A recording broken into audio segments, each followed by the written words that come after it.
Hey guys, tonight we begin with the absolute unit that was Homo neanderthalensis, the brawny, brainy, misunderstood cousins of ours, who didn't just survive the Ice Age, they bench pressed it.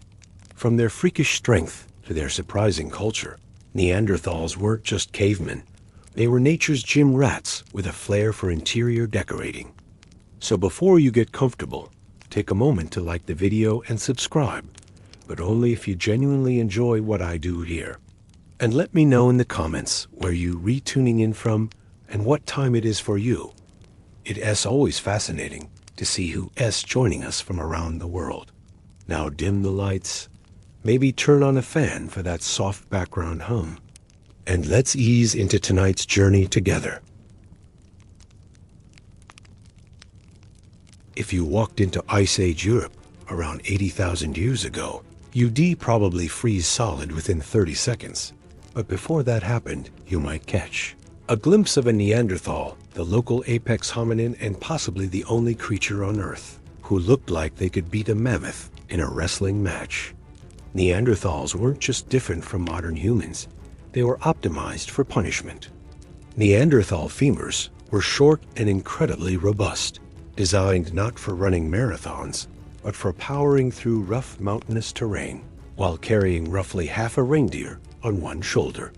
Their skulls were longer, flatter, and thicker, with larger areas for muscle attachment.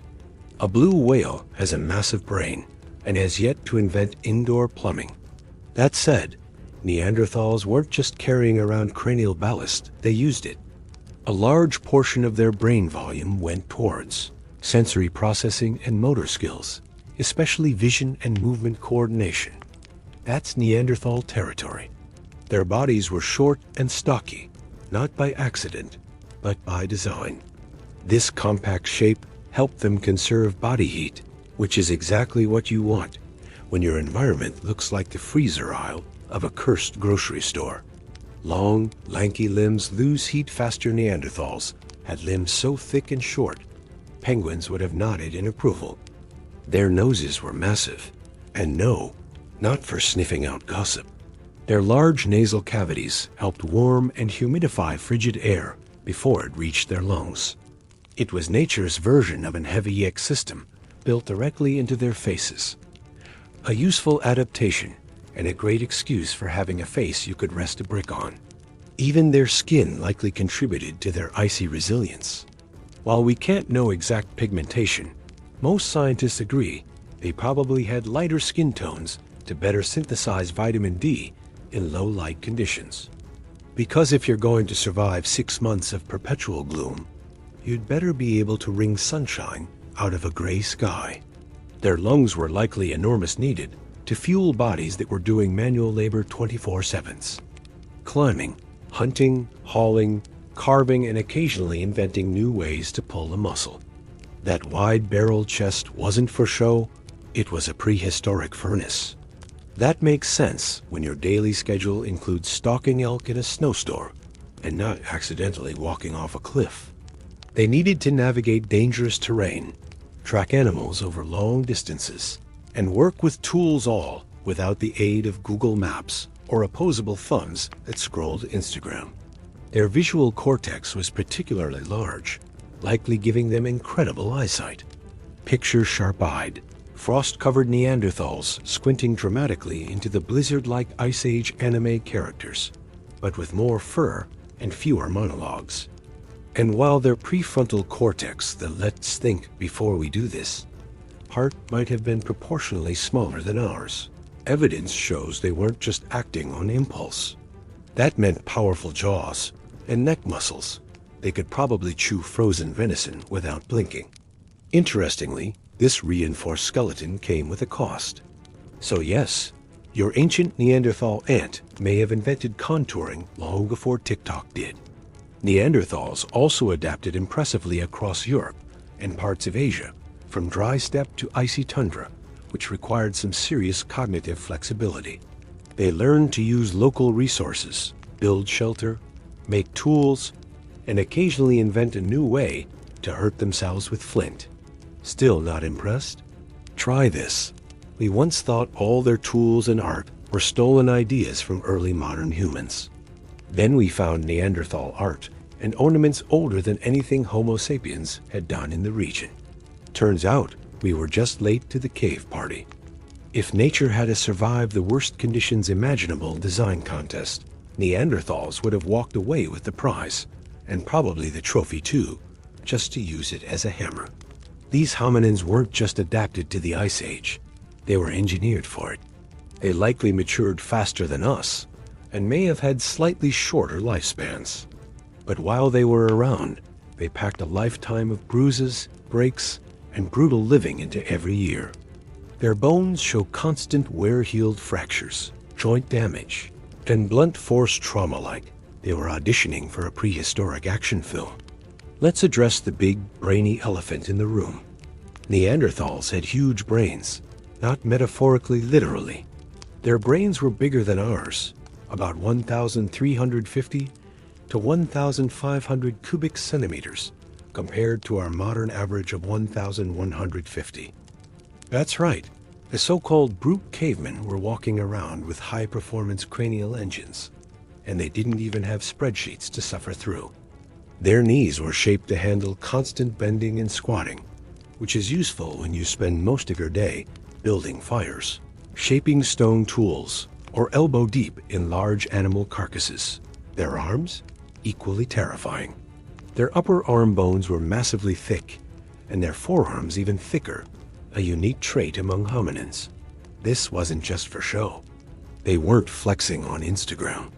They were literally built to wield heavy tools and haul enormous prey across rocky tundra. If modern humans are built like Swiss Army knives, Neanderthals were jackhammers with eyebrows. Even their rib cages told a story. Modern humans have a more barrel-shaped rib cage tapering toward the waist. Neanderthals, however, had wide, flaring rib cages that gave them room for huge lungs, likely necessary to survive the cold, oxygen-thin air of glacial Europe. Basically, their respiratory system was the equivalent of industrial bellows. More oxygen in, more mammoth-chasing energy out. Imagine a person designed by a committee of bodybuilders, Arctic engineers, and someone who really liked forehead real estate. That's a Neanderthal. Let's start with the body. Neanderthals were shorter than us, on average around 5 feet 4 to 5 feet 6, but calling them short is misleading.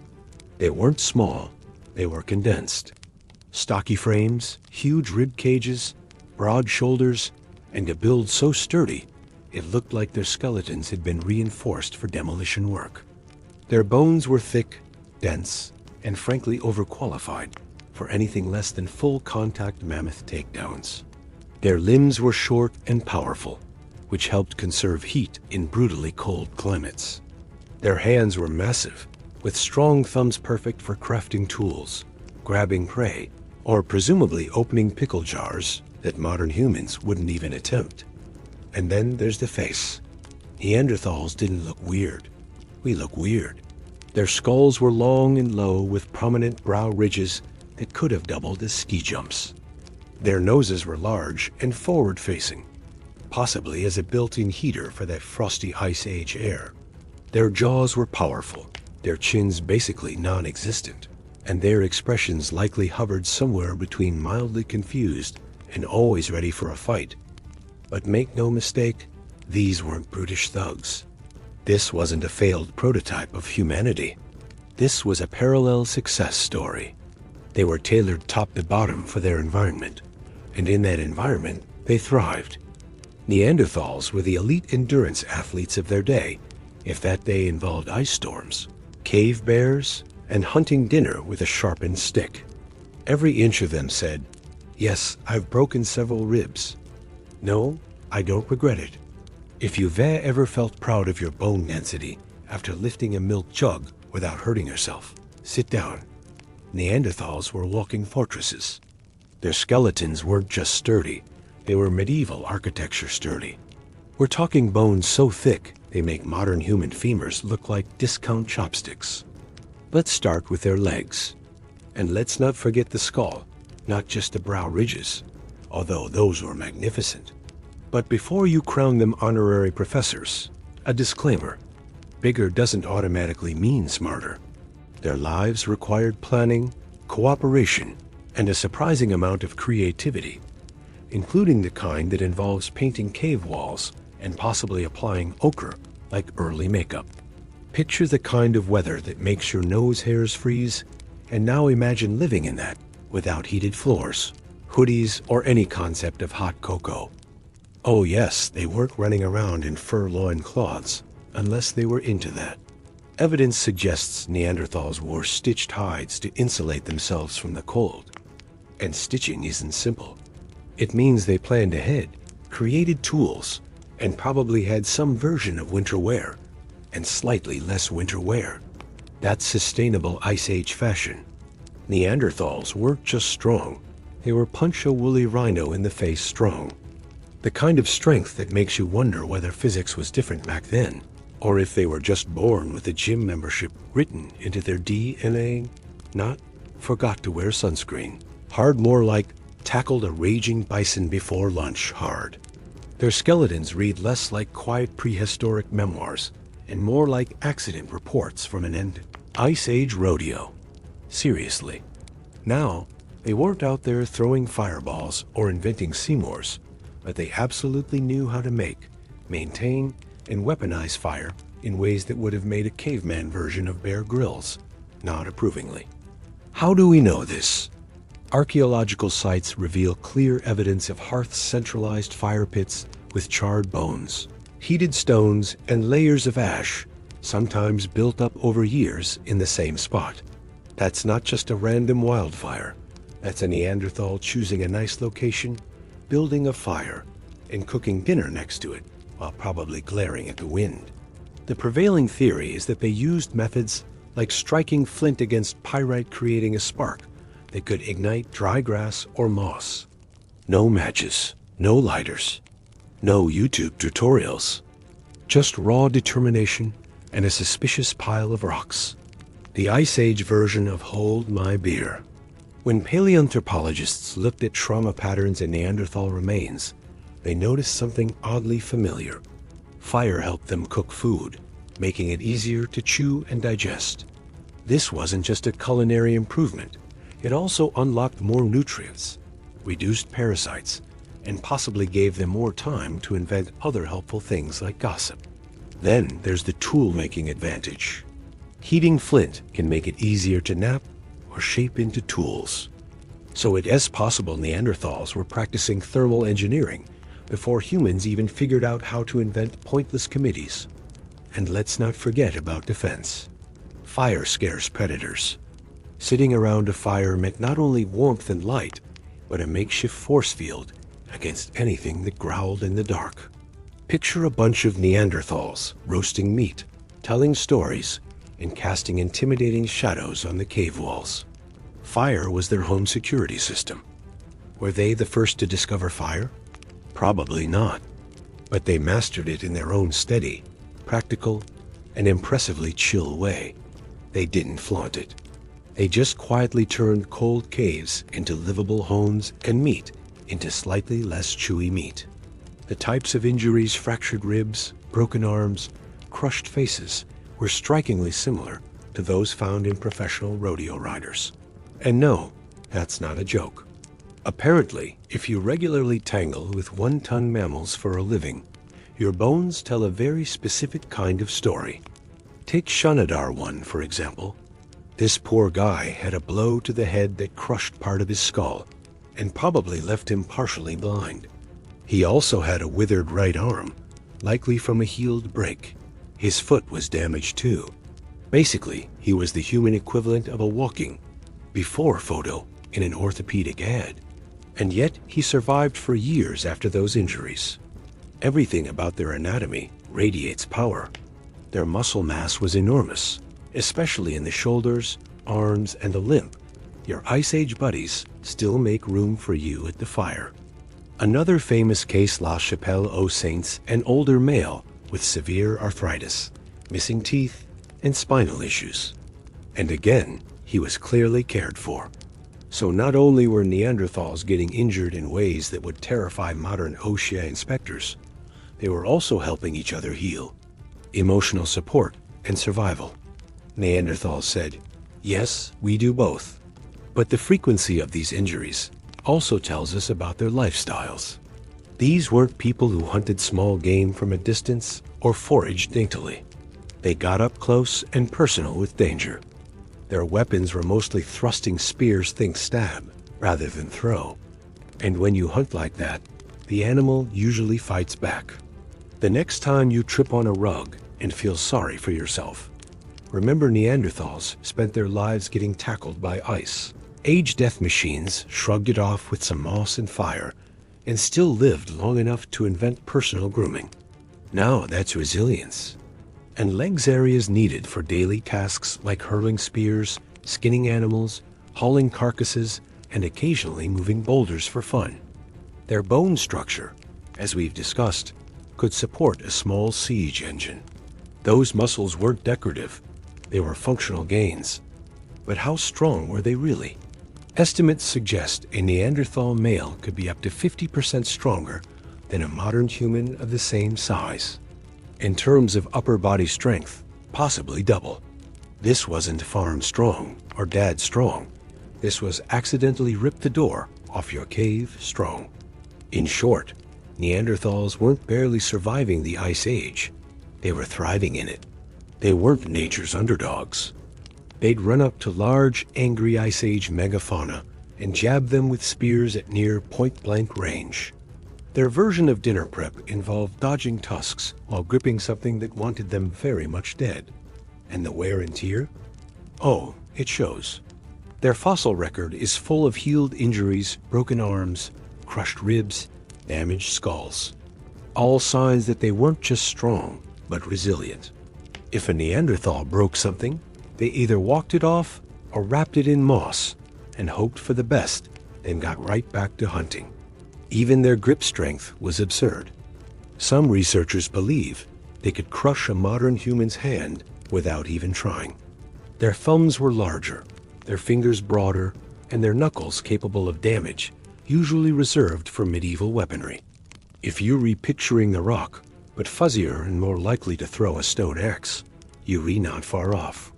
They were nature's snowplows, designed to march through the cold, grunting softly and wondering why the mammoths were always so dramatic about it. When you think of Neanderthal fashion, you probably imagine a single fur draped over one shoulder, maybe held on by a piece of vine, accessorized with a club and a general lack of self-awareness. But real Neanderthal clothing was surprisingly sophisticated. Primitive, sure, but with more function than flair and just enough chaos to make a medieval tailor weep. Let us be clear, Ice Age Europe wasn't a great place to experiment with fashion minimalism. If you went outside in winter wearing just optimism and vibes, you'd freeze solid before you could say, saber-toothed mistake. So Neanderthals got clever. They didn't just wrap themselves in animal skins like discarded couch covers. They processed hides, softened them, and stitched them together using bone needles. That's right-hand sewing outfits out of deer and mammoth before buttons were even a concept, and without posting about it online. And let's talk about accessories. Some Neanderthal sites contain eagle talons, pierced shells, and beads. These weren't strictly functional, which implies they liked a little flair, maybe a dash of symbolism, maybe even some Ice Age swagger. Imagine a Neanderthal walking into camp like, yes, this claw necklace is real. Yes, I caught the bird myself. No, you may not touch it. They also used ochre, a naturally occurring red pigment, on their tools, bodies, and possibly faces. Was it war paint, decoration, or some kind of social signal?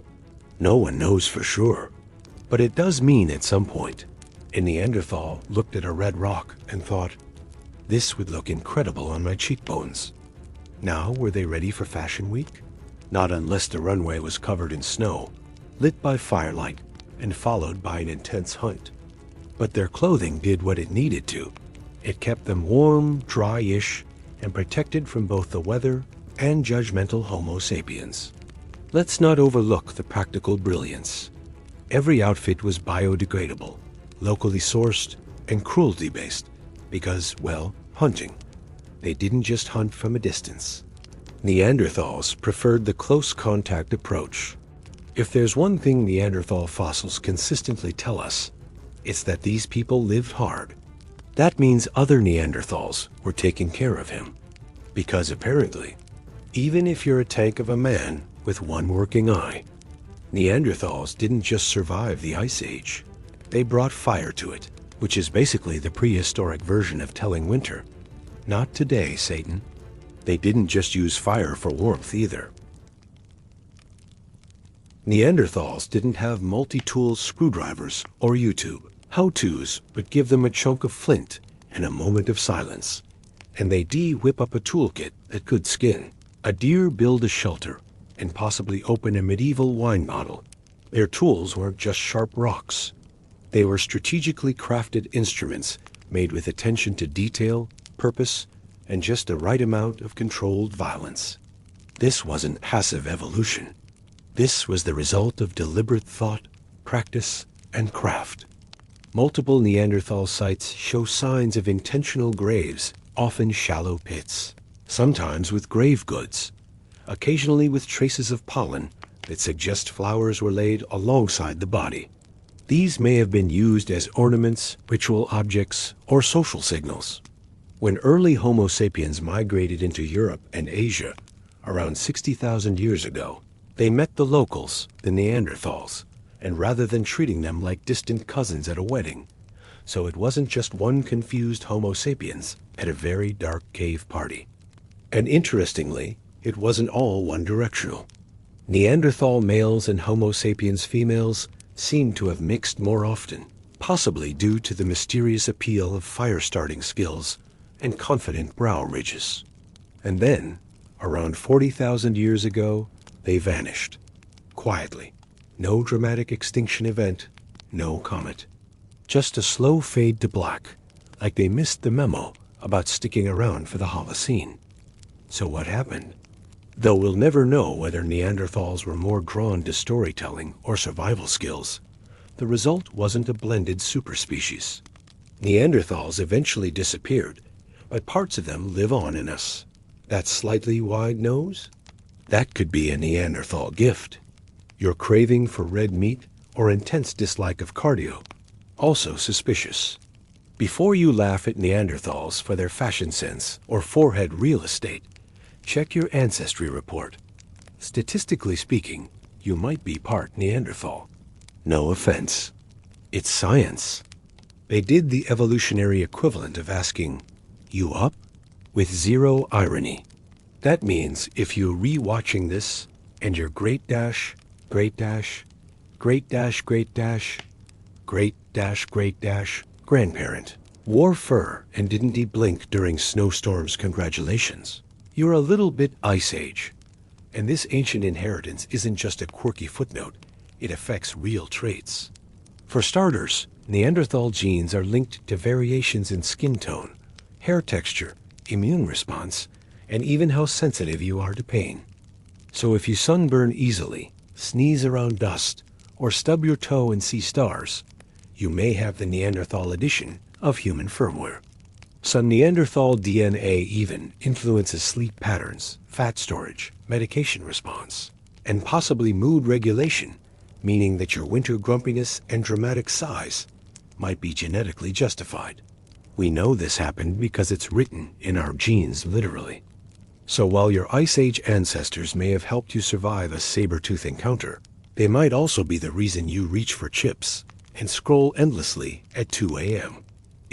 It's also worth noting that African populations, whose ancestors didn't interbreed with Neanderthals after migrating out of Africa, have little to no Neanderthal DNA. Instead, they may carry genes from other archaic humans like the Denisovans. The human family tree, it turns out, is less like a neat diagram and more like a messy, romantically entangled shrub. Most people of non-African descent today carry about 1 to 4% Neanderthal DNA. That means somewhere in your ancestral line, One of your very, very great-grandparents had an Ice Age date night that escalated. Was it love? A survival strategy? A prehistoric version of the gene pool's not that big? Scientists still debate. Some encounters were likely consensual, others less so. It's hard to know what prehistoric romance looked like, but it left genetic fingerprints that linger in things like immune system traits, skin tone, and possibly even your love-hate relationship with cilantro. Either way, it shows they weren't just about surviving. They were about meaning. There's even a mysterious underground structure in France made from broken stalagmites arranged into rings. No sunlight, no clear purpose, no ancient graffiti, just Neanderthals, 176,000 years ago, building in the dark like they were summoning something. Or maybe just expressing something wordless and vast. And let's not forget language. They had the hyoid bone, crucial for speech, and genes related to language processing. So they may not have been writing poetry, but they almost certainly weren't just grunting. Somewhere, a Neanderthal once looked at another and said something meaningful, probably about meat, but still meaningful. Whether that was spiritual, symbolic, or just a prehistoric version of "he liked plants," we may never know. But the gesture itself speaks volumes. They mourned. They cared. They didn't just toss grandma behind a boulder and move on. And then there's art. For years, it was assumed Neanderthals didn't do art that was supposed to be our thing. Then we found cave paintings in Spain made with red ochre over 64,000 years old. Spoiler, that's before modern humans arrived in Europe. The awkward silence that followed echoed through anthropology departments around the world. When most people imagine Neanderthals, they think of grunting figures hunched around a fire, club in one hand, dinner still twitching in the other. But the archaeological record paints a much richer picture one, with the same people who could dismember a reindeer in 5 minutes also paused to decorate a shell or bury a loved one with flowers. Yes, Neanderthals had culture, and not just the kind that grows on old meat. The primary technique they used? The Leval-War method, a complicated, multi-step process involving preparing a stone core so that flakes could be removed in a predictable shape. In other words, they weren't just banging rocks together like toddlers. They were planning ahead, shaping cores, analyzing angles, and executing cuts with such finesse that modern archaeologists sometimes mistake their work for early Homo sapiens craftsmanship, which, frankly, must be annoying for them. Among the Neanderthal tool repertoire were scrapers, points, awls, borers, and even hafted tools blades attached to wooden shafts using tree resin and sinew. That's not just make sharp thing. That's prehistoric composite engineering, which is a fancy way of saying duct tape, but way harder to invent. These tools were used for everything: butchering meat, tanning hides, woodworking, and probably the occasional expressive gesture during a frustrating mammoth hunt. And let's be real, anyone who can figure out how to glue stone to stick using tree goo and patience deserves a TED Talk. What's more, their toolkits varied by region. That tells us Neanderthals weren't just copying each other, they were innovating, adapting their methods to suit local resources, climates, and prey. One group might prefer limestone, another flint. Some even dabbled in bone and antler tools. It was like prehistoric Etsy, with flair for rugged functionality. They didn't settle for good enough. Over time, their tools became more refined, more efficient, and arguably more deadly. Let's start with burials. Neanderthals also collected decorative objects, pierced shells, feathers, eagle talons, items that served no clear practical use unless they were early adopters of cosplay. Let's talk about what you're really curious about. Yes, Neanderthals and modern humans got together, romantically, biblically, DNA testably. And this wasn't just a one-time fling. Genetic evidence shows interbreeding happened multiple times, in multiple places, across thousands of years. Thanks to genome sequencing, and the tireless efforts of geneticists with high-powered microscopes and lots of coffee, we now know that most people of non-African descent carry about 1 to 4% Neanderthal DNA. But it's not all charming cave genetics. Some variants are associated with increased risk for type 2 diabetes, depression, and nicotine addiction. Neanderthals thrived for nearly 300,000 years, surviving ice ages, saber-toothed predators, and each other. They were the original Europeans, the true locals. A serious problem when every winter is a survival game show and your neighbors are reproducing like it is a competitive sport. And yet, this wasn't a violent takeover. There's no massive evidence of genocide or battles. If anything, Neanderthals and Homo sapiens coexisted for thousands of years, trading DNA, sharing ideas, and probably exchanging some very awkward campfire conversations. Over time, those encounters slowly blended two populations together until no distinct, pure Neanderthal groups remained. Neanderthal had a harsh, growling quality to it, like something that might throw rocks at goats from under a bridge. The lumbering brute with a club, forever trailing behind the more sophisticated Homo sapiens. Sure, we'd say, we're related, but we're better. Only recently has that myth begun to unravel. As more archaeological sites are excavated and our understanding deepens, we're forced to acknowledge something humbling. Neanderthals were a parallel success story. Not less evolved, not mistaken, but different. Different strategies, same struggle. And in many ways, surprisingly similar to us. She brought back trophies of war like any samurai, and she did so in a world that barely acknowledged women's place in combat. Her rise came at a time when Japan was tearing itself apart in the Genpei War, a conflict that reshaped the empire.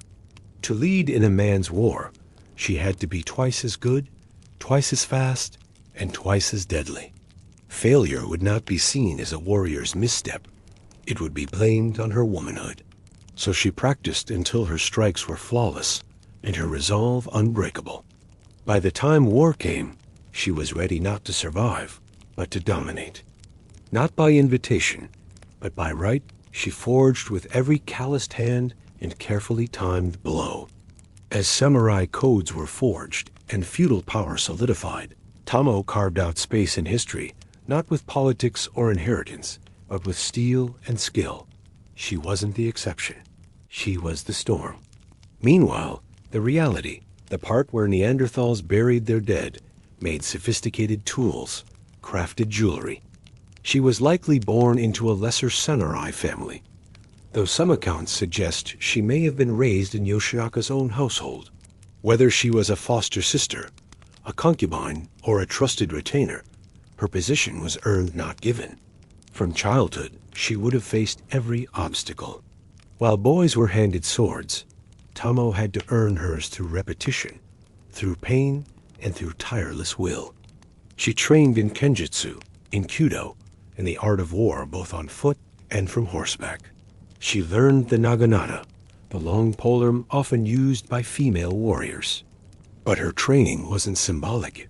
It was preparation for bloodshed.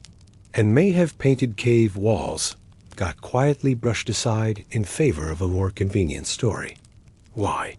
Because it made us feel better. It helped cement a comfortable narrative. We were the smart ones, the chosen ones, the future. The Taira and Minamoto families vied for control, while emperors became pawns and the samurai class seized the reins of power. Tamo was there.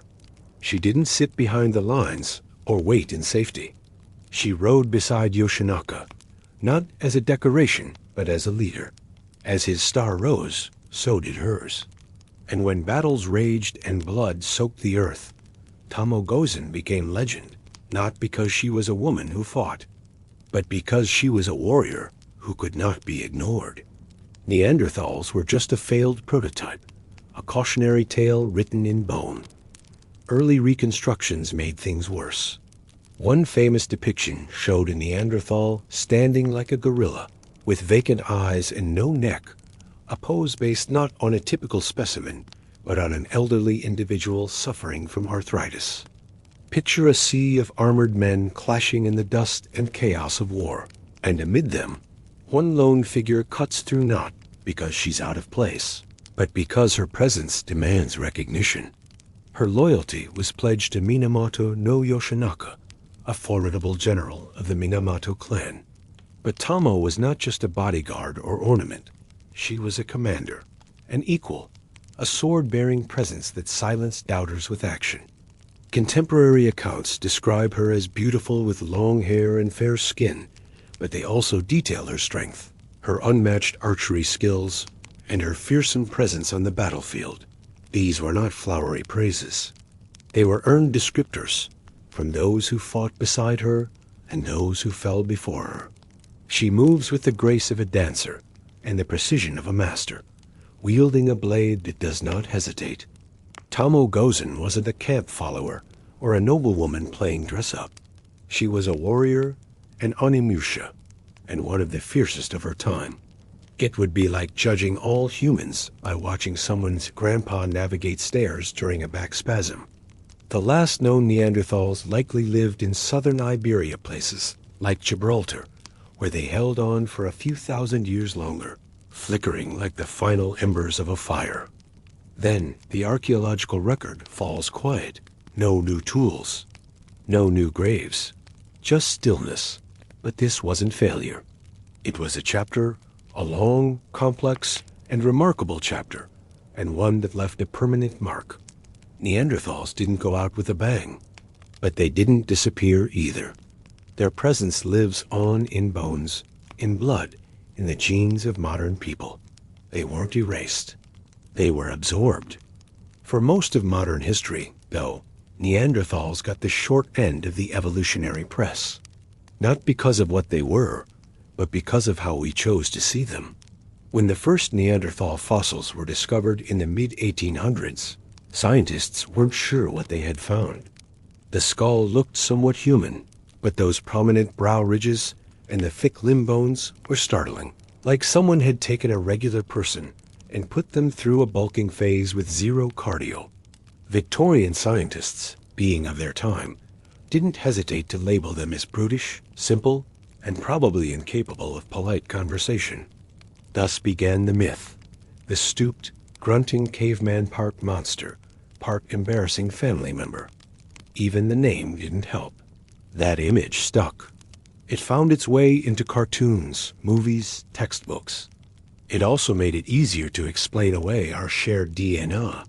In the war-torn twilight of Japan's Heian period, the battlefield was no place for a woman, and yet that is exactly where Tamo Gozen belonged.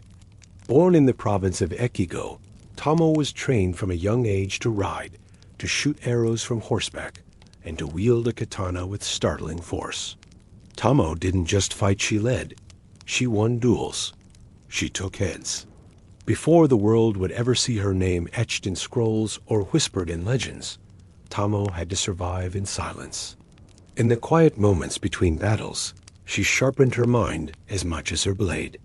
When the Genpei War exploded in 1180, it wasn't just a clash of clans, it was a transformation of Japan. She made strategic decisions, and when the fighting got bloody, she was at the front lines, blade drawn, giving orders most men wouldn't dare to question. She became a living symbol of Yoshinaka's audacity, his willingness to defy tradition, to win by any means necessary. The Genpei War was no ordinary civil conflict.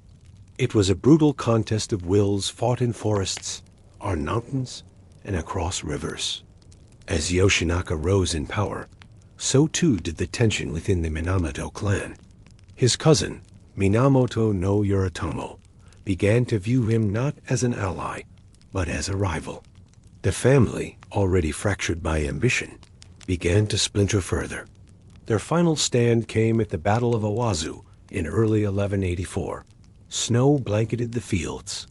The wind whispered of endings. According to some accounts, he asked Tamo to leave the field, not because he doubted her strength, but because dying beside a woman would bring him shame. A cruel irony, given she had fought more fiercely than many of his men. Some say she obeyed. Others insist she vanished into the melee, fighting until the end. One version says she was captured and forced to marry Wada Yoshimori, one of Yoritomo's generals. The true end of her story, if there ever was one, has been lost to time. The Kamakura period began under Yoritomo's rule, ushering in a stricter, more patriarchal age. Women were increasingly sidelined. Female warriors didn't vanish entirely, but they became rare romanticized in literature, erased in law. And yet, Tamo endured. In an era where women were expected to be invisible, Tamo Gozen became unforgettable. The Hike Monogatari, a sweeping semi-historical war epic, compiled in the 13th century, was the first to etch her into cultural memory. Not always in textbooks, but in stories passed down through generations, whispered among women, revered by warriors. But in that absence, Tamo's legend only grew. Over time, poets reimagined her as everything from a tragic lover to an avenging spirit. Artists painted her, playwrights resurrected her. Each generation gave her new shape, but the core remained the same. Tamo Gozen, who defied expectation, who refused to yield, who vanished on her own terms. She didn't just disappear, she transformed, and the silence she left behind roars louder than any death scene.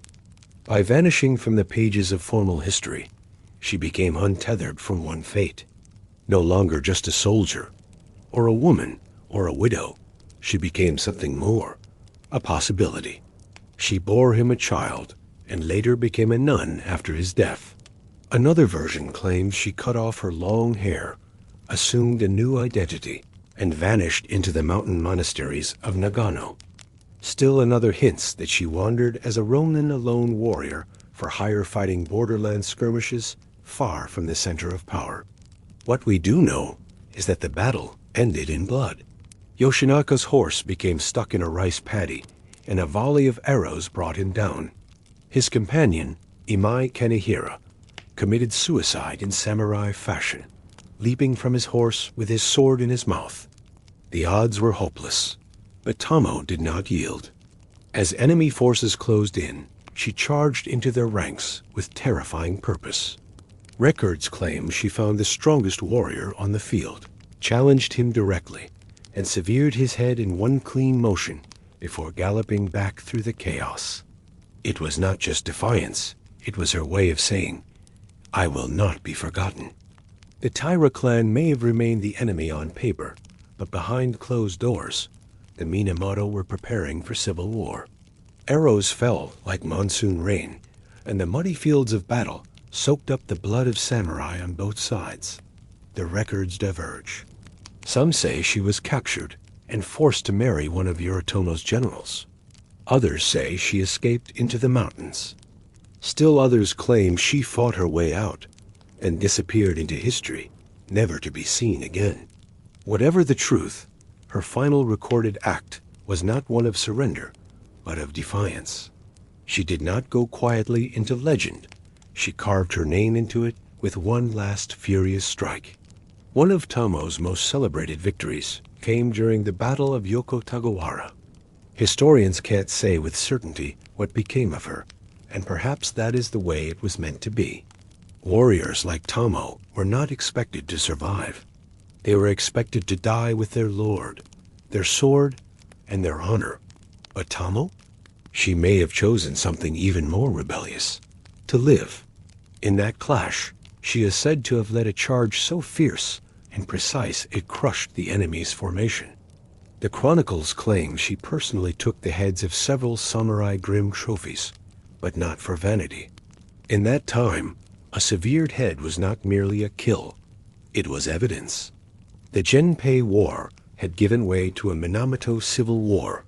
Tamo Gozen now found herself not fighting distant enemies, but her own kin. The fall came swiftly. Yoshinaka, once a rising star, was now cornered and outnumbered. It was a receipt that could not be disputed. Each trophy she presented was a message. I was here, I fought, I won. But war is not only about glory, it's about loyalty, betrayal, and the slow erosion of trust. Tamo, unwavering in her loyalty, stayed by Yoshinaka's side. But even the sharpest sword cannot slice through political intrigue. As Yoshinaka seized more territory, his boldness began to unsettle the imperial court. In 1183, after driving the Taira from Kyoto, he briefly became the most powerful man in Japan. The emperor and the court nobles looked to him not with relief, but with unease. He plundered the capital, disregarded protocol, and tried to claim symbolic control over the young Emperor Go-Toba.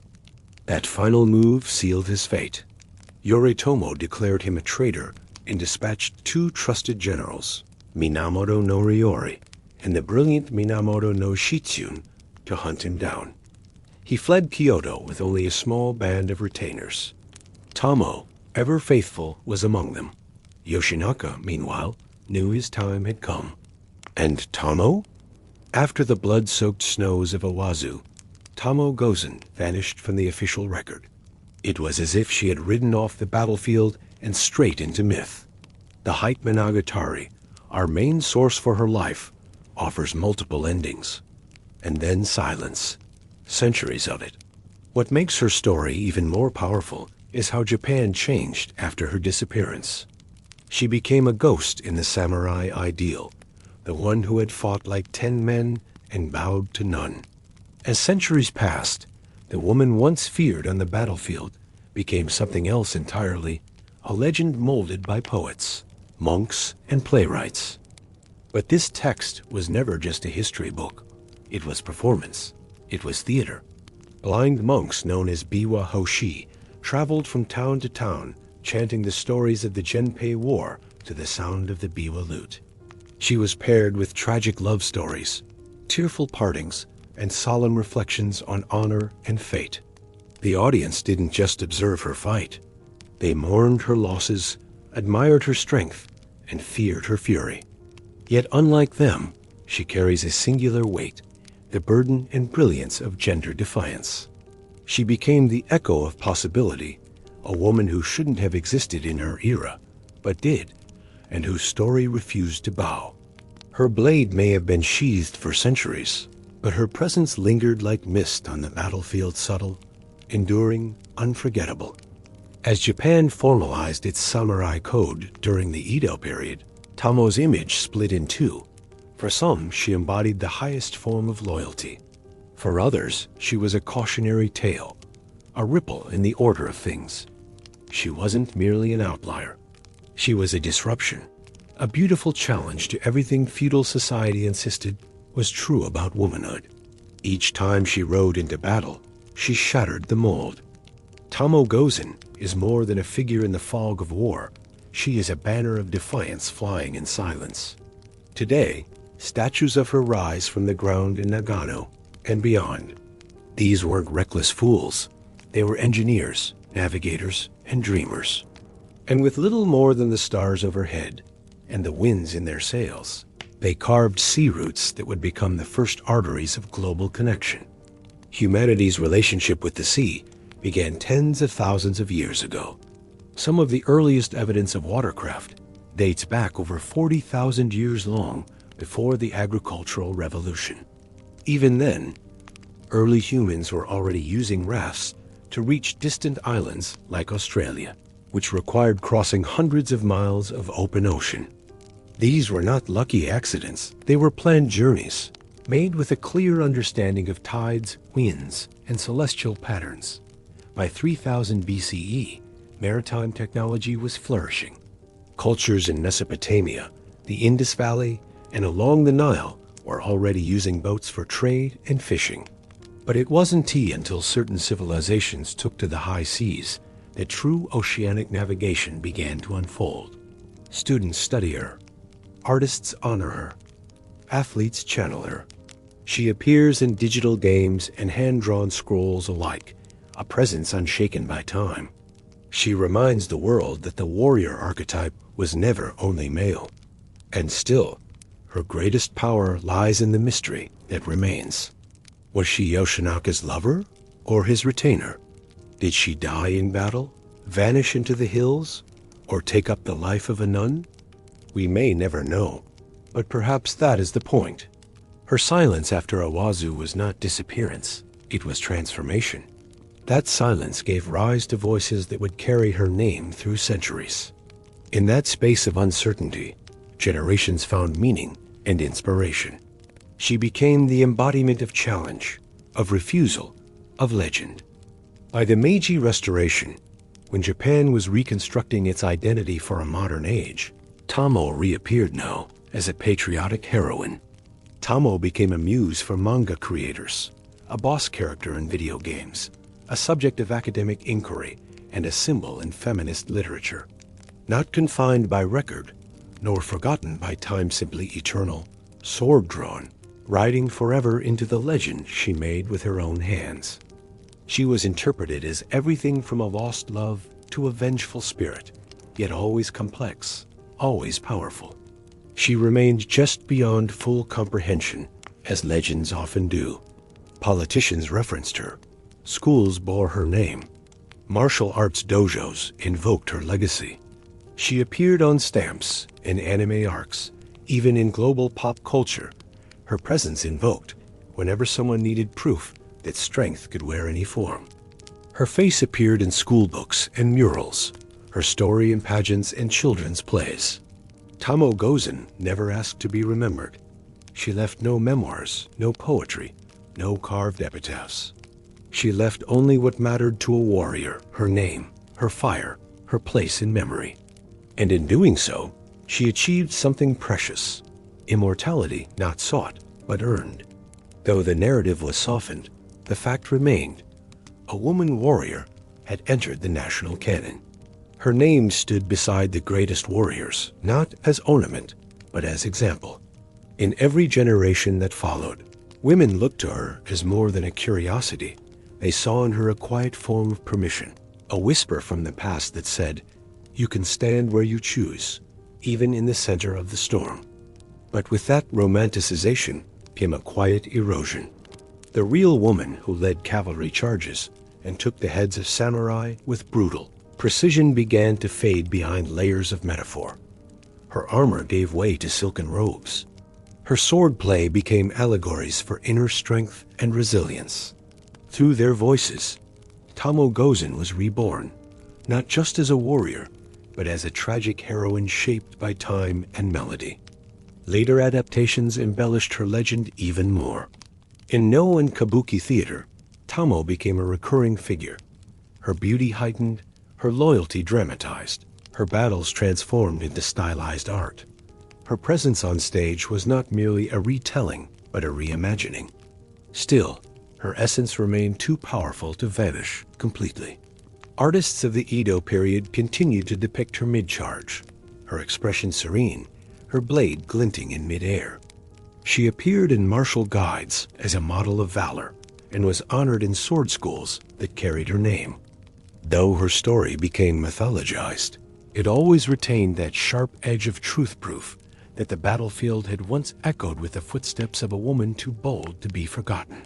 In modern Japan, Tamo Gozen is often mentioned alongside towering historical figures like Musashi, Benkei, and Yoshitsune. The further her story drifted from fact, the closer it came to symbol. Yet even those who feared her could not erase her. The 20th and 21st centuries brought new life to her legend. She may have fought one war, but her presence continues to rally spirits across countless battles for justice, identity, and selfhood. Unlike so many women of her era, Tamo Gozen wasn't remembered because she conformed. She was remembered because she did not. Her legacy lives on in every woman who refuses to shrink, in every fighter who steps forward without waiting, in every leader who does not ask permission to be bold. Tamo Gozen was never meant to be one story. She was meant to be many. Before satellites lit up the sky and compasses pointed north, ancient mariners stared out over endless horizons and asked the boldest question of all what's out there. But this text was never just a history book. It was performance. It was theater. Blind monks known as Biwa Hoshi traveled from town to town, chanting the stories of the Genpei War to the sound of the biwa lute.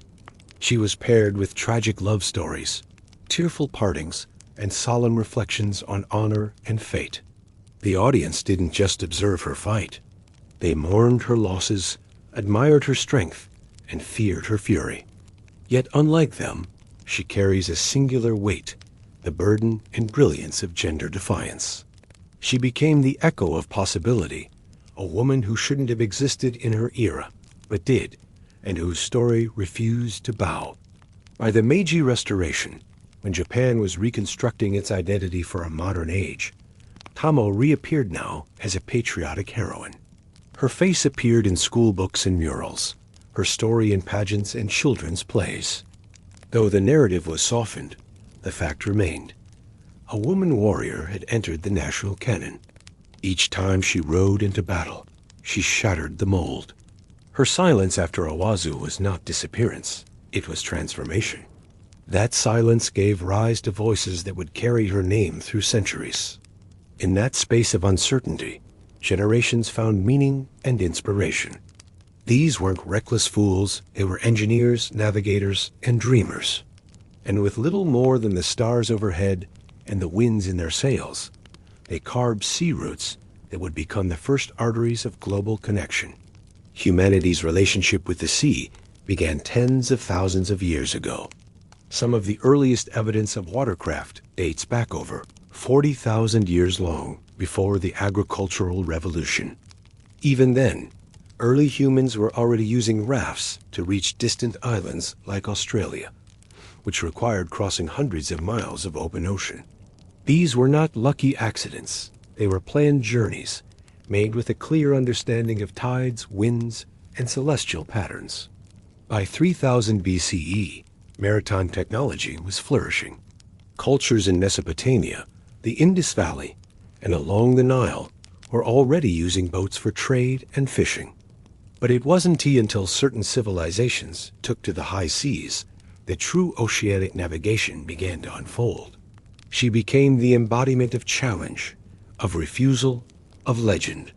Her name stood beside the greatest warriors not as ornament, but as example. Tamo Gozen is more than a figure in the fog of war. She is a banner of defiance flying in silence. Today, statues of her rise from the ground in Nagano and beyond. Students study her. Artists honor her. Athletes channel her. She appears in digital games and hand-drawn scrolls alike, a presence unshaken by time. She reminds the world that the warrior archetype was never only male. And still, her greatest power lies in the mystery that remains. Was she Yoshinaka's lover or his retainer? Did she die in battle, vanish into the hills, or take up the life of a nun? We may never know, but perhaps that is the point. Her blade may have been sheathed for centuries, but her presence lingered like mist on the battlefield, subtle, enduring, unforgettable. Not confined by record, nor forgotten by time's simply eternal sword drawn, riding forever into the legend she made with her own hands. Tamo became a muse for manga creators, a boss character in video games, a subject of academic inquiry, and a symbol in feminist literature. She was interpreted as everything from a lost love to a vengeful spirit, yet always complex, always powerful. She remained just beyond full comprehension, as legends often do. Politicians referenced her. Schools bore her name. Martial arts dojos invoked her legacy. She appeared on stamps and anime arcs, even in global pop culture. Her presence invoked whenever someone needed proof that strength could wear any form. As Japan formalized its samurai code during the Edo period, Tamo's image split in two. For some, she embodied the highest form of loyalty. For others, she was a cautionary tale, a ripple in the order of things. Tamo Gozen never asked to be remembered. She left no memoirs, no poetry, no carved epitaphs. She left only what mattered to a warrior, her name, her fire, her place in memory. And in doing so, she achieved something precious, immortality not sought but earned. She wasn't merely an outlier. She was a disruption, a beautiful challenge to everything feudal society insisted was true about womanhood. In every generation that followed, women looked to her as more than a curiosity. They saw in her a quiet form of permission, a whisper from the past that said, "You can stand where you choose, even in the center of the storm." But with that romanticization came a quiet erosion. The real woman who led cavalry charges and took the heads of samurai with brutal precision began to fade behind layers of metaphor. Her armor gave way to silken robes. Her swordplay became allegories for inner strength and resilience. Through their voices, Tamo Gozen was reborn, not just as a warrior, but as a tragic heroine shaped by time and melody. Artists of the Edo period continued to depict her mid-charge, her expression serene, her blade glinting in mid-air. She appeared in martial guides as a model of valor and was honored in sword schools that carried her name. Though her story became mythologized, it always retained that sharp edge of truth proof that the battlefield had once echoed with the footsteps of a woman too bold to be forgotten. Later adaptations embellished her legend even more. In No and Kabuki theater, Tamo became a recurring figure, her beauty heightened, her loyalty dramatized, her battles transformed into stylized art. Her presence on stage was not merely a retelling but a reimagining. Still, her essence remained too powerful to vanish completely. In modern Japan, Tamo Gozen is often mentioned alongside towering historical figures like Musashi, Benkei, and Yoshitsune. The further her story drifted from fact, the closer it came to symbol. Yet even those who feared her could not erase her. The 20th and 21st centuries brought new life to her legend. She may have fought one war, but her presence continues to rally spirits across countless battles for justice, identity, and selfhood. Unlike so many women of her era, Tamo Gozen wasn't remembered because she conformed. She was remembered because she did not. Her legacy lives on in every woman who refuses to shrink, in every fighter who steps forward without waiting, in every leader who does not ask permission to be bold. Tamo Gozen was never meant to be one story. She was meant to be many. Before satellites lit up the sky and compasses pointed north, ancient mariners stared out over endless horizons and asked the boldest question of all what's out there. Their tools weren't compasses or astrolabes. Their tools were memory, observation, and intuition. This wasn't just survival. It was science before science had a name, a way of knowing the world that married nature and culture. Their world was shaped by the tides and tempered by salt and wind. At the heart of this sea-dominated civilization was the sprawling palace at Knossos, decorated with vivid frescoes of dolphins, ships, and swirling ocean motifs. These images weren't just decorative, they were cultural declarations. From roughly 1500 to 300 BCE, this loose confederation of city-states including Tyre, Sidon, and Byblos turned the eastern Mediterranean into a web of commerce. This innovation revolutionized written communication, eventually influencing the Greek, Latin, Hebrew, and Arabic alphabets. It wasn't conquest that made the Phoenicians essential to history. It was their role as connectors. They established colonies across the Mediterranean, including the mighty city of Carthage, weaving a commercial net that bound disparate peoples together through goods, stories, and shared knowledge. Their ships were swift and sleek, darting from coast to coast, their sails full of wind and their hulls full of precious cargo, purple dye made from sea snails. The distinctive Lapita pottery they left behind traces a vast arc of influence across Oceania, evidence of agriculture, animal domestication, and social organization spreading across island chains. The Nile wasn't just a water source. It was a natural highway, guiding boats laden with grain, soldiers, and stone between cities and ceremonial centers. As early as 3000 BC, Egyptian shipwrights crafted large wooden vessels, using planks lashed together with rope and sealed with pitch-ingenious designs, capable of withstanding not just river travel, but open water. They didn't merely reach distant shores, they built societies there. And yet, they were united by a singular vision: that the sea was not a limit, but a pathway. Through their sails and stories, they launched humanity's first great age of connection one wave at a time. Her famed expedition to possibly modern Somalia, Eritrea, or southern Arabia was immortalized in the carved reliefs of her mortuary temple at Deir el-Bahari.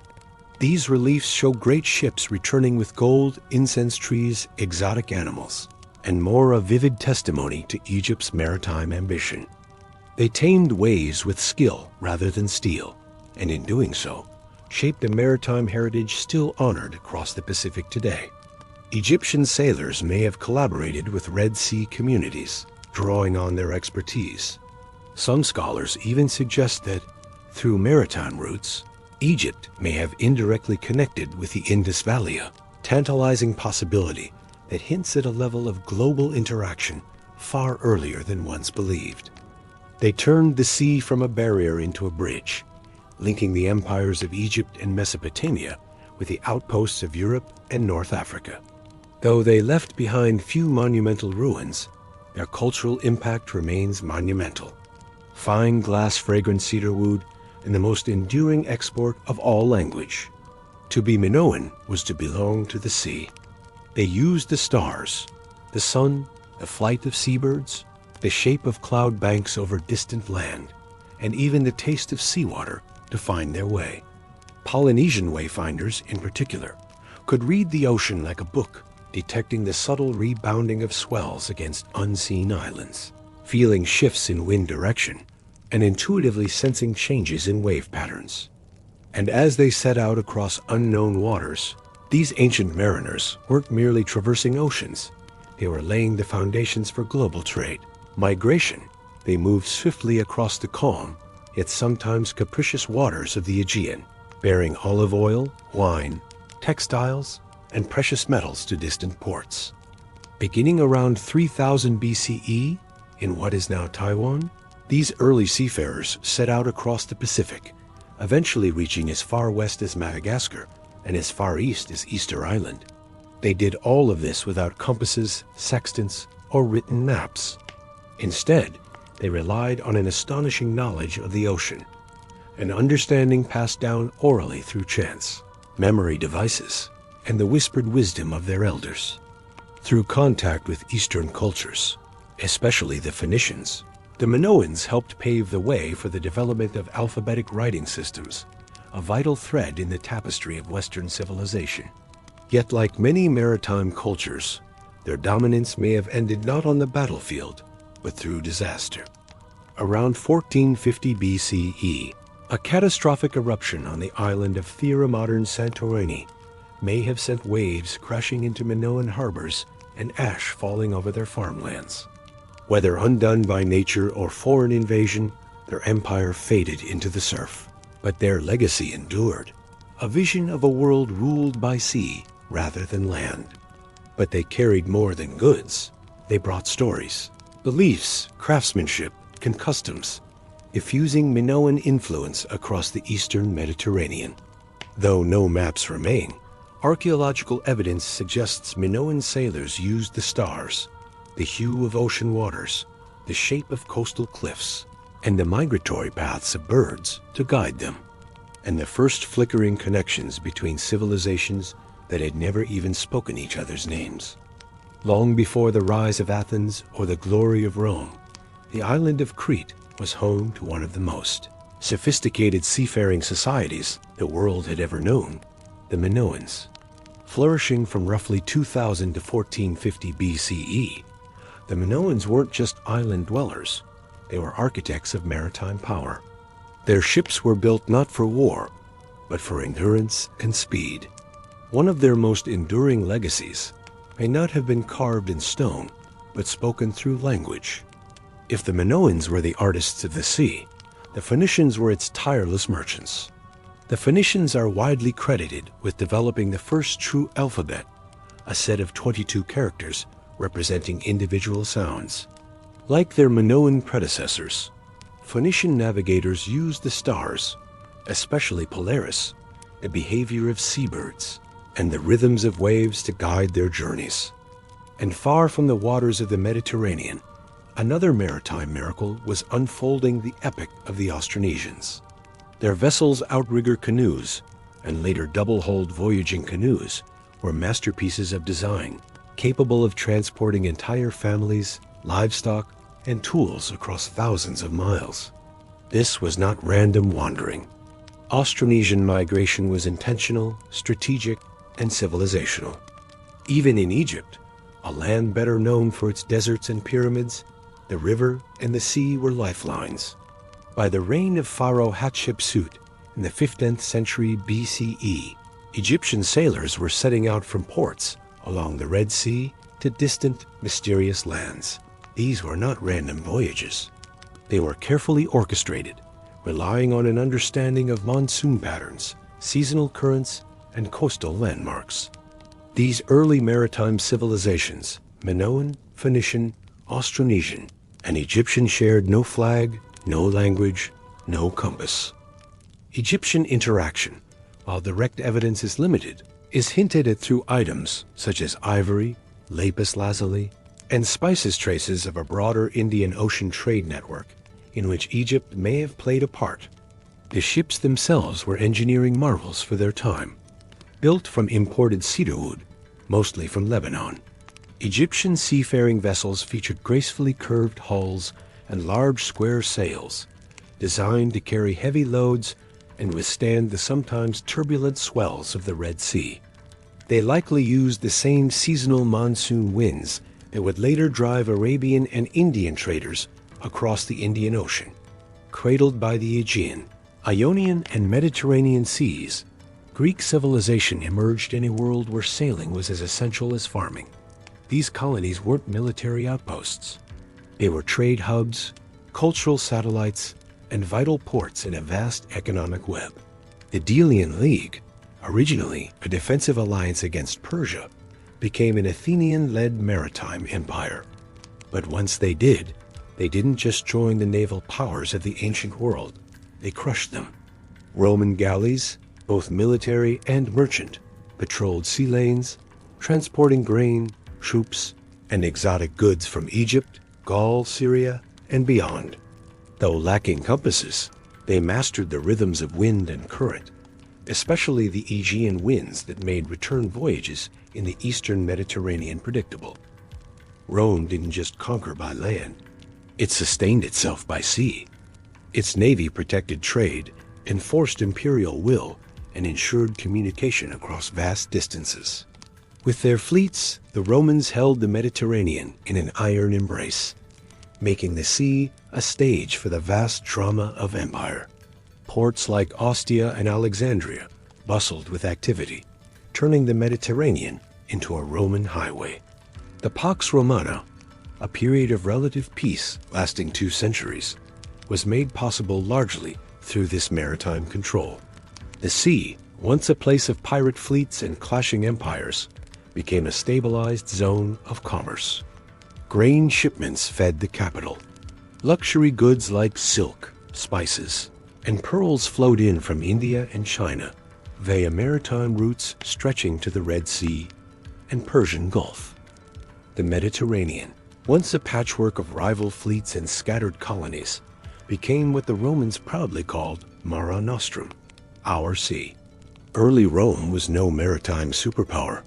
The Etruscans and Greeks dominated Italy's coasts, while Carthage, founded by Phoenician settlers, ruled the western Mediterranean with the most formidable navy in the region. But everything changed during the Punic Wars. Faced with Carthage's naval superiority, the Romans made a bold move. They reverse-engineered a captured Carthaginian warship. In an astonishing feat of industrial determination, they built an entire fleet, hundreds of ships, in mere months.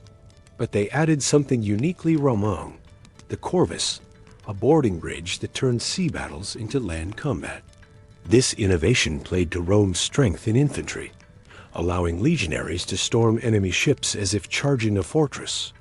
Their navy ensured control over sea lanes, tributes from allied cities, and the free flow of resources into Athens, feeding its golden age of philosophy, architecture, and drama. But with power came vulnerability. The Peloponnesian War against Sparta, saw Athens' over-reliance on sea dominance backfire. Naval defeats, blockades, and internal strife brought about its downfall. Still, the legacy endured. Greek maritime innovations in cartography, celestial navigation, and shipbuilding laid the groundwork for Roman and later European seafaring. Their belief that the sea was a stage for glory, knowledge, and tragedy echoes in Western thought even today. Goods flowed both ways: olive oil, wine, and pottery from Greece, grain, metals, and slaves from afar. To navigate, Greek sailors relied heavily on coastal sightlines, the stars, especially the rising and setting of specific constellations, and oral navigation knowledge passed through generations. Their ships evolved from simple merchant vessels to formidable war machines like the trireme, a sleek, three-tiered galley rowed by up to 170 men and armed with a bronze battering ram. The trireme was more than a ship. It was a floating expression of Athenian democracy and power, from the age of Homeric epics to the height of Athenian naval dominance. The Greeks turned maritime culture into art, science, and strategy. Their earliest stories, those of Odysseus battling sea monsters and Jason chasing the golden fleece, weren't mere myths. They were reflections of a people intimately tied to the sea. Greek city-states like Athens, Corinth, and Rhodes all relied on the ocean, not just for trade, but for identity. Their gods had dominion over waves, their heroes set sail, and their empires floated on hulls of wood and ambition. Harappan mariners probably hugged coastlines, stopping at natural harbors and estuaries, navigating using celestial cues and current patterns. Unlike the warrior-focused empires of their time, the Harappans were remarkably peaceful. Their cities show little evidence of warfare or fortifications. This makes their maritime connections even more intriguing. They weren't conquering foreign shores. They were connecting them through trade and diplomacy. And then, around 1900 BCE, the civilization began to decline. Rivers shifted, trade dwindled, and cities were abandoned. Their script faded with them, leaving behind a silent question. Just how far did their ships sail? Though their voices are lost, the water trails remain etched in harbors, seals, and silent stones. Though the Egyptians never became a dominant naval power like the Phoenicians, they left an important legacy. They were among the first to treat maritime voyages as royal, sacred, and strategic endeavors. Their sea journeys were extensions of their empire, diplomacy, and divine authority on land. They built pyramids, but on water, they launched ambition. Amid the dusty plains of modern-day Pakistan and Northwest, India once thrived one of the world's oldest urban civilizations, the Harappans, or the Indus Valley Civilization. Flourishing between 2600 and 1900 BCE, they built cities with advanced sanitation, standardized bricks, and remarkable urban planning.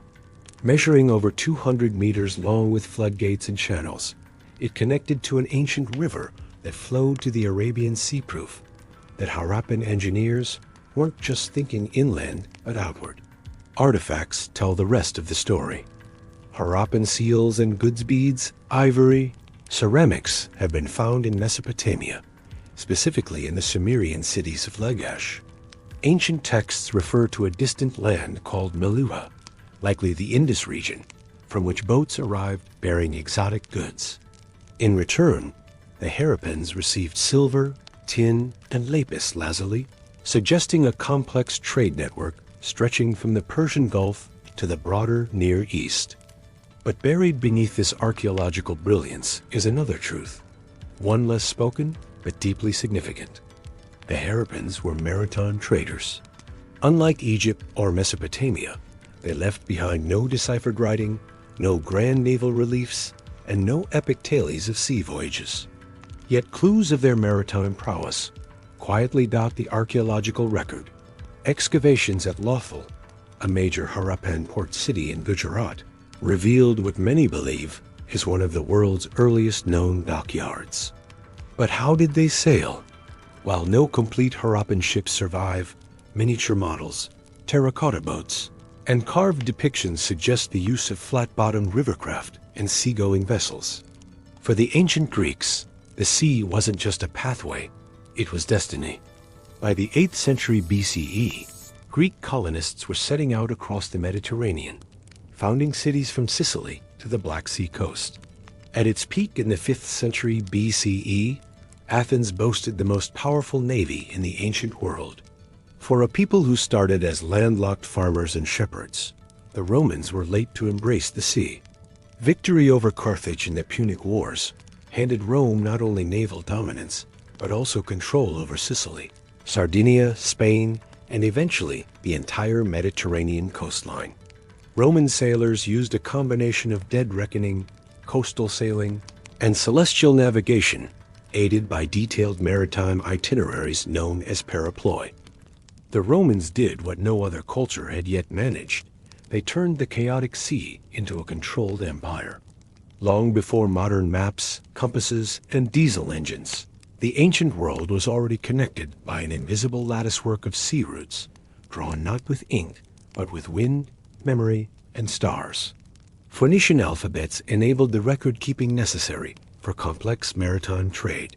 Austronesian navigation traditions, preserved orally for generations, inspired 20th century efforts to revive wayfinding without instruments. The instant a child was born into a palace, they became more than a person. They became a symbol, a political weapon, and the future of an empire. Their education didn't begin in a classroom. It began in the nursery, surrounded by whispers of lineage, legacy, and looming threats. Unlike common children who learned survival through labor, elite children were groomed for leadership from the start. Their task was to shape a child, not just into an adult, but into a ruler, a diplomat, and sometimes a god. Few tutor-student pairings have echoed louder through history than that of Aristotle and Alexander the Great. Princes of the Achaemenid dynasty were taught hunting, horseback riding, and combat from the age of 7, alongside moral training in truthfulness and justice, all under the watchful eyes of elite mentors. They instilled ideals of filial piety, hierarchy, and ritual. Education for royals wasn't just about preparing for power. It was about controlling the flow of knowledge. The one thing more dangerous than armies in ancient Egypt's priesthoods were the gatekeepers of education. But woe to the tutor who taught the wrong thing. A slip of the tongue could lead to banishment or death if a lesson contradicted the emperor as doctrine. These were not skills shared with the general public. Literacy was rare, sacred, and only those destined to govern or interpret the divine were granted access.